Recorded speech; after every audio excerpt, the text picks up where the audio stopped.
Hi guys, it's Liliana the Magnificent and welcome back to my main city, Dukes of Honey. Let's talk about when is the best time to jump up or age up to the next era in Forge of Empires. So I'm going to talk about some things that you need to have prepared before you age up, but also strategically when is the best time to do so. I see a lot of players making the mistake of either just pushing through eras and not then having enough goods or troops or anything and able to maintain the game. And this game, you guys, is definitely a marathon and not a race. A lot of players very much say stay in your same era, build up your resources so that when you do jump, it benefits you and it doesn't actually hinder your progress. So I'm going to go in depth into things that you need to have ready to go, but definitely I've been thinking about aging up myself, and so that's why this video came to mind, because I am going to push into postmodern era in this main city, but I have a strategic plan in when I'm doing so, and I hope to share it with you guys so that it hopefully is very, very helpful. So let's jump right in. So first things first, a lot of players have mentioned to me, given advice to me. Everybody has a different gameplay style, and this is their advice. This is not the way I do it, and there's nothing wrong with either of our ways. It's just however you want to play as a player. But a lot of players, before aging up, will make sure that within their inventory, they actually have at least 1K of the next era's goods so that they're ready to go. That is not what I do. Which is fine, neither way is wrong, but if we look at it, and we look at, oops, I went a little too far, you guys. So this is my modern era. I do have a couple hundred in stock for next era, and that is because of my dynamic tower. So dynamic tower is really helpful for getting goods across any era, but it's helpful when you're looking at the next eras. So some people will go even more beyond this. I won't. I will just kind of stay with what I've got, but some will make sure that they have at least 1K in their pocket. Another thing that some players will do, if we look at the continent map, you guys will actually see I need to work on my modern. I need to work through this, but given my timeline, I will easily have this pumped out by then. But a lot of players will have worked through their current era continent map, and they will actually go on to the next continent era map. So then they can get the goods boost, they can see where they're boosted, they can see about getting some troops and things, and also some goods from that map. I won't, I'll wait till I jump, but a lot of players say that that is something that they do. The reason why I don't is because the minute you guys actually go up to the next era within your continent map, it does change your quest line. So your quest and your continent map are paired. So when you do jump up, your reoccurring quests will be lost, and you will have to find them again or abort all of your side quests in order to get them, which is fine. A lot of players do that, so then they have the goods in store and things like that, but I just kind of do it all in one fell swoop.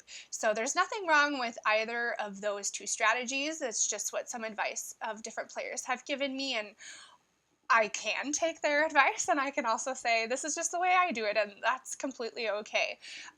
So just be mindful that you do get extra troops and things when you push ahead into the continent map, but don't push too hard ahead because then it could hinder you. So just be kind of mindful. Along with that, even if you push into the next continent era map and your story quests do change, it will not change your town hall. Your town hall is associated with your research tree, and that's ultimately what pushes you into the next era. So if we kind of peek here, I have left 3 open within this current era's research, just so I have some kind of wiggle room. But if we do peek into the postmodern era, in order to jump to postmodern era, I will just have to research one of the rungs in this ladder. Now, be mindful, you guys, you do need to have your forge point inventory saved up as well, those packets, so that when you do jump to this era, you can research to where you need to be. So I use my cycling and my chateau exclusively for my goods production, so I don't really care about going after these goods up here. However, I have been working on my Traz, and it'll be really important for me once I jump to the next era that I have a certain military unit available to me, and that one is right here. It's these tanks. So ultimately what you're going to want to do is you're going to want to backtrack from the military unit that you will need as fast as possible, and you need to make sure you have those forge points in your inventory to do it. So I need this one, which means I need to have this one, which means I need to have these 3 researched, which means I need to have these 3 researched. So this will be my route that I go in order to get this the first day. So I won't go after any of these up here, which is completely fine, but I do need to get this into my city as fast as possible. And that is specifically for guild battlegrounds that I'm going to want to get those produced in my Traz, getting them pumped out. So be mindful, you need to have your forge point inventory stocked up before you jump. All right, let's go into our inventory to talk about some other things that you want to have stored up before you jump. So I will say that you don't need to have as many as I do, because I am just a hoarder and I never get rid of any of these, but it's really important that you have tribal squares from past eras within your inventory. So if you ever need to produce any goods from these eras, you have something in your stock that you can actually produce them. So I try to keep a couple. Obviously, you can see where I've been sitting. I don't sell a single antique dealer. So you guys can kind of tell. I've sat in modern longer than I have some of my other eras, which is completely fine, and there is a rationale as to why I've sat here for so long. So make sure you've got tribal squares in your inventory, at least 1, if not 2 or more. Along with that, you want to have some terrace farms in your inventory from all previous eras. So just make sure you have a nice stock of those. So if you ever need to produce goods, you can kind of see you get 10 per every 8 hours, which is really, really awesome. So have some terrace farms. I have heard that in the works is either an upgrade to these terrace farms or a shrink kit. I'm not sure which, but it's something special that Forge of Empires is doing for the terrace farm. So do not sell these in your antique dealer. Keep them around. Along with that, you're also going to have at least 1 champion from each previous era. And you can see I didn't get a champion that era, and that's fine, but at least have 1 so that you can use it if you ever need to have a champion from an era. Let's say your guild does a lot of GBG, then you can have, and that's guild versus guild, and it's for a computer. You can have some champions retreats producing those era champions if you ever need. But I highly suggest always having at least 1 of those in your inventory. As well, before you jump, you're going to want to have a very nice stock of reno kits, because you're going to want to age up your special event buildings. So at least if you don't have reno kits, then you're going to want to have a lot of 1-up kits. So make sure your inventory has a lot of those at your disposal. If you hardly have any, I would say kind of be conscientious about leveling up, because you're not going to be able to level up your special event buildings, which is going to potentially hinder you. So let's look at the city a little bit now. And I'll share with you kind of one of the mistakes that I made too. And I won't be making it again, and hopefully I help you guys too. So normally when I age up, I will use my reno kits and my 1-up kits on my special event buildings. I will specifically go after the ones that give me the most happiness, the most supplies, and age up also my goods productions. So I'll go after, like this one, you get 25 goods. I'll age that up. It'll increase, it'll also increase your population, so be conscientious of that when you start aging up these special event buildings, but it will also age up like your happiness and things. So what I normally try to do is I will open up the FoE wiki, and I will look at every single one of my special event buildings, and I'll be kind of strategic about not leveling up all of them right away.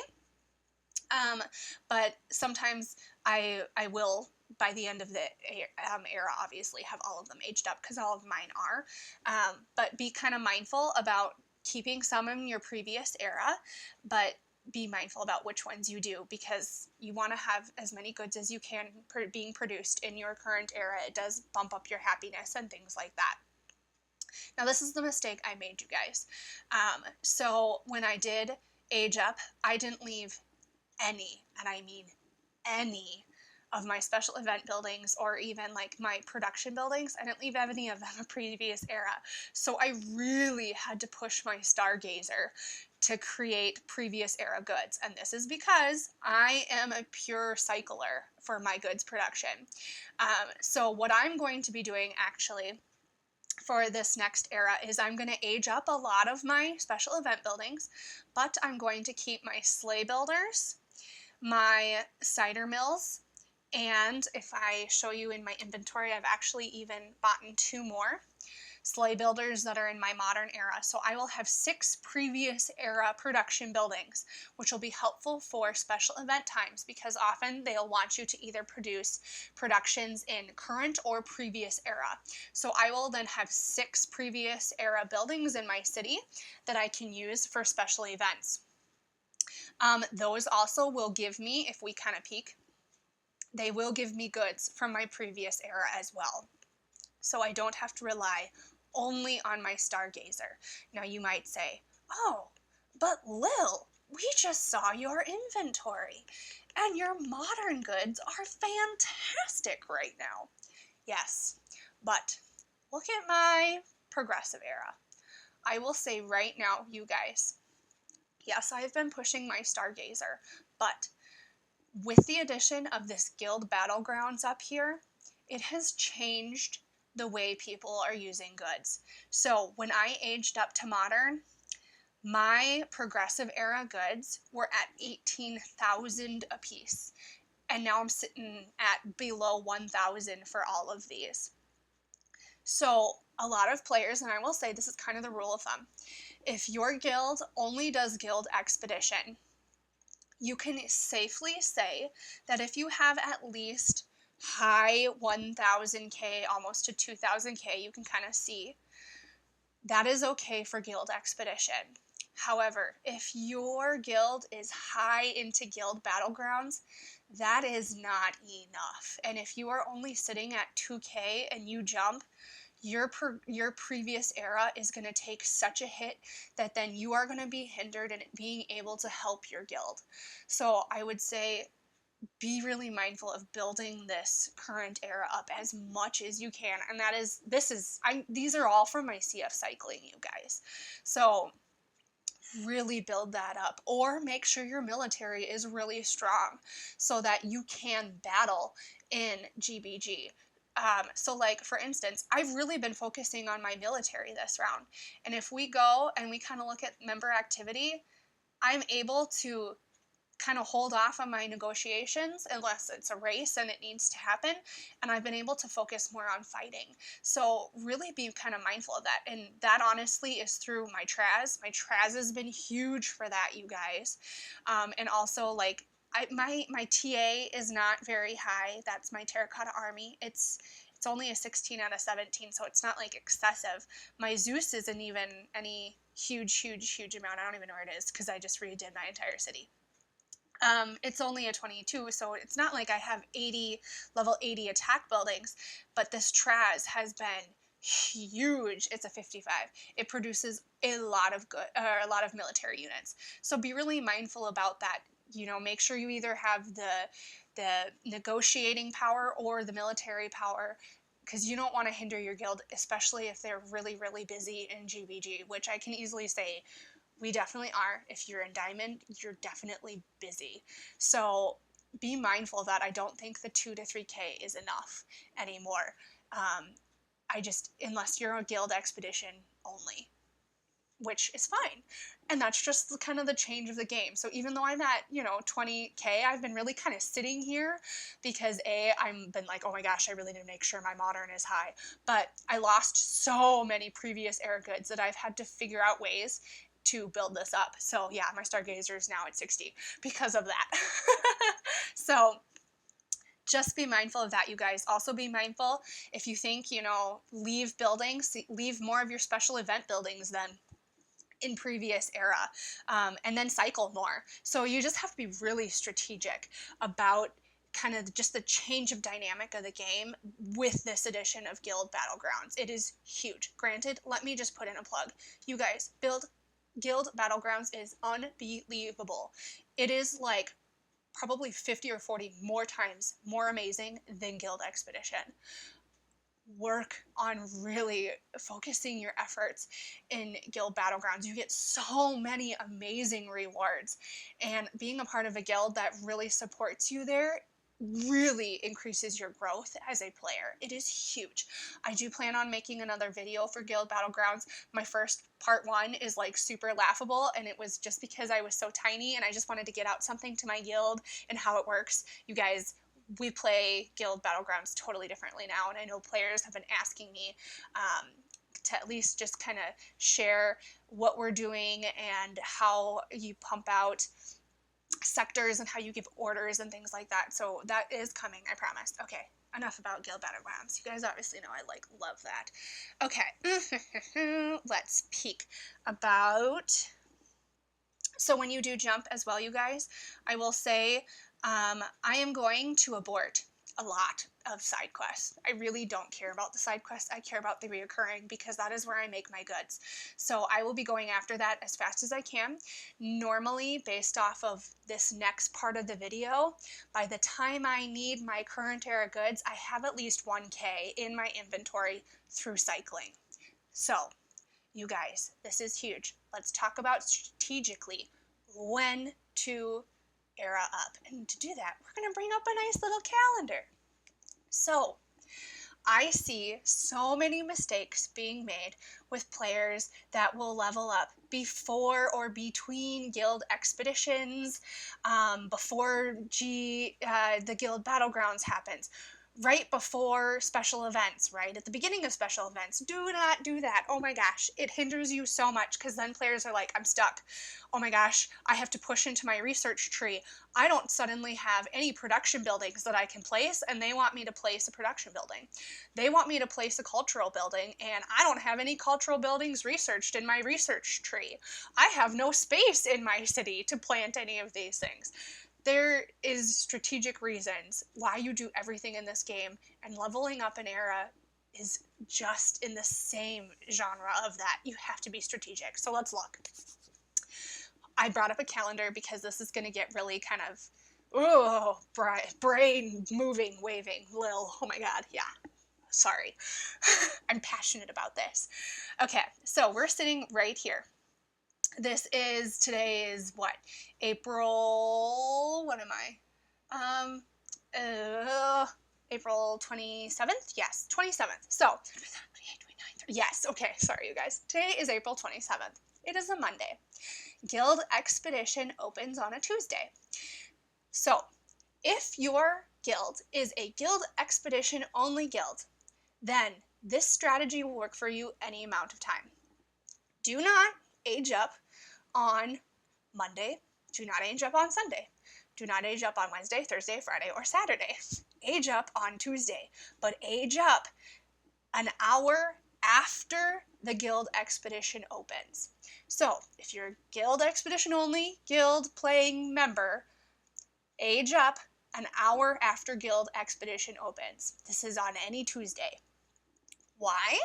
Because when you age up an hour after Guild Expedition opens, you are still fighting your previous era troops.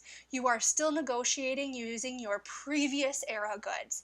And hopefully, thinking about aging up, you have a good stock of each. So this entire Guild Expedition week, you're using previous era fighting and negotiating power, which means you are giving yourself an entire week to stack up your goods and to stock up your troops before this next GE cycle starts.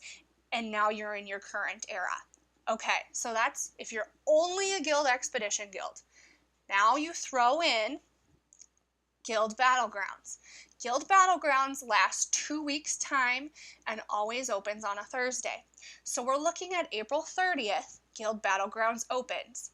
This next season will close the 10th. So I will always say, Tuesdays, think Tuesdays in your head. Tuesdays are where we want to age up.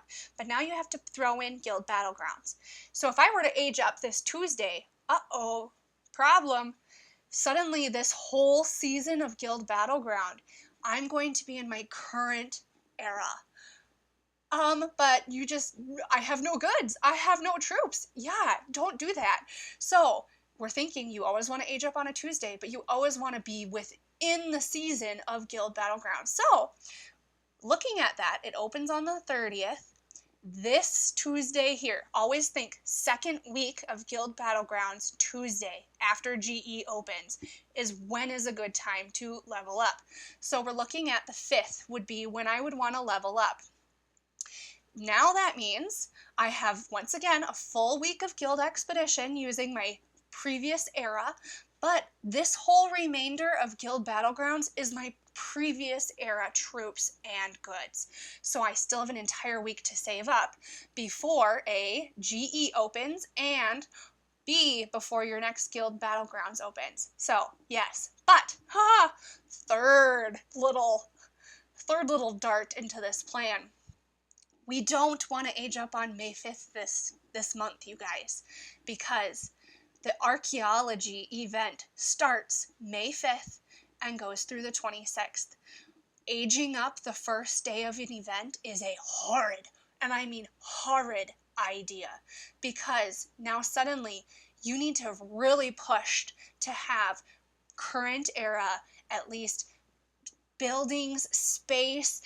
You need to have cultural buildings, military buildings. They often want you to place various decorations in your city of that era. And if you don't have the Forge Point inventory and you haven't researched it, you're making it so that you cannot push through that main quest as fast as you can. That is a horrible, horrible thing. And I can't tell you how often I see players aging up right at the beginning of an event. Yes, you need to age up in an event if you are, but you need to age up more near the end of the event, because then you'll have the power to get through it. So now we're thinking, okay, so Lil, the 5th is not a good idea. Yeah, you're right, not a good idea. No. So now we're going to revisit our plan. So Guild Battlegrounds opens once again on the 14th. So we're looking ahead 14th. But remember, second week of Guild Battlegrounds is when you want to level up. So we start here, you're going to go a week. Remember, GE is always on a Tuesday. Wait an hour after GE opens. Suddenly that means your magic day to level up is the 19th of May. It's also nearish the end of the event, so that means you can really spend a lot of your currency from that event in this whole last week, meaning that you're going to get buildings, supplies, goods, etc. from your current event. You still are taking benefit of that. So you guys, the magic day that we all are going to level up together is May 19th. Woo! So hopefully that makes sense. Think Tuesday, Guild Expedition, after it opens. However, if you are a Guild Battleground guild, second week of Guild Battlegrounds is when you want to level up. But throw in a special event, go towards nearing the end of the special event to level up. You do want to level up though, like I said, sometime during the event, just near the end of it. So hopefully that is helpful. You really need to be strategic about when you are doing these things, because I really want everybody to be able to enjoy this game and not feel that pressure of, I just made this huge mistake and it's now affected how I can play the game. So I don't want that to happen to anybody. So I hope this is really helpful. Let me check my notes before we go, just to make sure I didn't miss anything. And you guys know me and my notes, and I'm a goober like that. I did talk about Dynamic Tower. Wait to GE. I know, you guys. I always read over my notes before I let you go. You guys are so fantastic and waiting for me. Yes, I hope this was helpful. Okay. Let's all breathe together and think May 19th, let's all age up together, okay? And then if you ever want to ask me when you're supposed to age up again, just ask me. It's very strategic. Okay, but hopefully this is helpful so that you can look at this any month from the future on. All right, thanks you guys for listening. Hopefully this is helpful. See you all later. Bye!